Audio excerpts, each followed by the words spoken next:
Let's see what's on the menu for Thanksgiving. Okay, I think I'll take 2 decapitated heads, a healthy side of entrails, some human thigh, make sure it's dark meat please, and a bowl of vomit soup. Oh, and a gallon of blood to wash it all down. What'll you be having? What?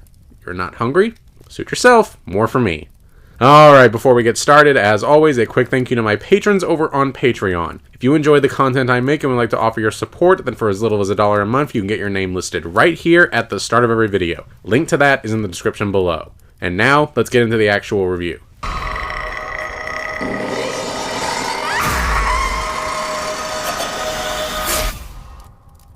Let's see.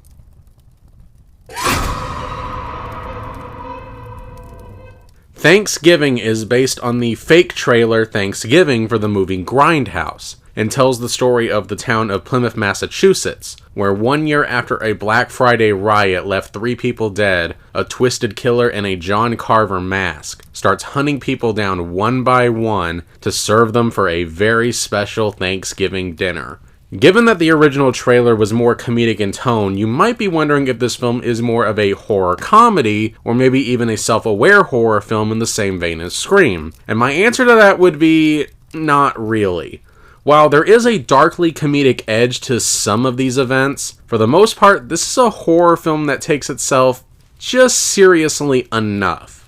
What Eli Roth has constructed here is something that is very much a genre throwback to the 80s slasher, skewering the one holiday that, with the exception of Blood Rage, the slasher genre has largely left alone. It's very straightforward and done without the characters winking towards the camera, so the postmodernism of the Scream movies is missing, something that's becoming rarer for contemporary slasher films. But that's not to say there's no comedic edge to it whatsoever. The opening set piece showcasing a scene of what can only be described as a Black Friday massacre definitely has tinges of social commentary, a critique about the bloodlust of consumerism and capitalism. When you include a scene of a man accidentally slicing his own jugular, and yet still trying to drag himself over to a free waffle iron, how can you not snicker at the patent absurdity of it? But even though the film flirts with a dark comedic edge, it never descends into full-blown camp despite the obvious temptation. The kills are appropriately gnarly and have a real sadistic mean streak to them, but it's done in a way that makes it difficult to turn your eyes away from it. And for the most part, Thanksgiving iconography does play into the murders, so the setting is utilized to its full potential. This feels like Roth at his most comfortable, like this is the film that he was born to make, playfully trolling the audience in both obvious and subtle ways, sometimes getting in some surprisingly effective jump scares for good measure. In spite of this film's adherence to slasher tropes without drawing attention to it, there are ways that Roth manages to be subtly subversive within the genre. The story does wind up playing out in a way that I honestly wasn't expecting, and not in a dumb way, but in a way that I genuinely appreciated. And the film also updates the slasher formula to incorporate modern day tech, perhaps showing that there is new life ready to be breathed into this recipe. Now, this being a genre throwback to 80s slashers, there are problems that one would expect. There's the typical usual suspects, like characters making brain-dead, stupid decisions that wind up getting themselves killed, a rotating cast of characters that are all kinds of different shades of douche nozzles that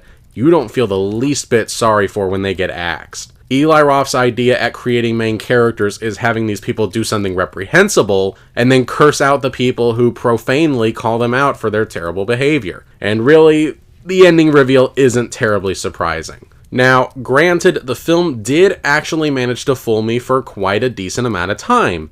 A lot longer than I would care to admit. But yeah, by the end, it's not difficult to figure out who the killer is and what their motivation is. And in hindsight, the reveal is particularly obvious. But there are hints that do point to the killer's identity, some of them obvious, and some of them even subtle. And this might be more of a personal preference, but I do think that the footage looks a little bit too clean and modern. For something that's obviously a genre throwback, I think it would have been a great opportunity to completely engulf itself in the style of the old school slasher genre. But that's not something I'm going to knock the film for, that's just how I personally would have done it. Now, of course, this being an Eli Roth film, there are legitimate criticisms to be found here as well. One problem I have always had with his films is that his story structures are kind of a mess, and such is the case here. Roth seems to be a better visual director than he actually is a storyteller, and you can definitely feel that with this movie. Scene transitions are very sloppy, and it does feel like pivotal moments that should be shown on screen are either briefly mentioned or just glossed over. And while the gore in the film is used effectively, and sometimes practical effects are used, there are more than a few moments where there are very obvious fake CGI blood splatters, which obviously distracts from the brutality of the scene when you're constantly being reminded that the carnage was something that was rendered in a computer. These missteps aside, Thanksgiving is a mean-spirited slasher that revels in its brutality while being just playful enough with both the material and genre. This is a film aimed at a very specific demographic, those looking for a quasi-remake of My Bloody Valentine set at Thanksgiving, and it hits that demographic very well. For those that have been on the lookout for a modern-day slasher that doesn't play everything for comedy like Happy Death Day or Freaky, this definitely gets the job done. The screenplay is definitely messy, both literally and figuratively, and that's going to turn a lot of people off. But I suspect many others will find a great deal of charm within its idiosyncratic flaws. I know I certainly did. Even though realistically it does probably deserve a lower score, for hitting the bullseye exactly where it wanted, I'm giving Eli Roth's Thanksgiving a full shot. And I guess that's it for now. Thank you so much for watching. As always, if you want to see my early thoughts of any film I watch or to read more of my reviews, make sure to check out my Letterboxd account. The link to that is in the description below. And make sure that you're subscribed so that you don't miss any upcoming reviews. Have a good day, and I'll see you next time.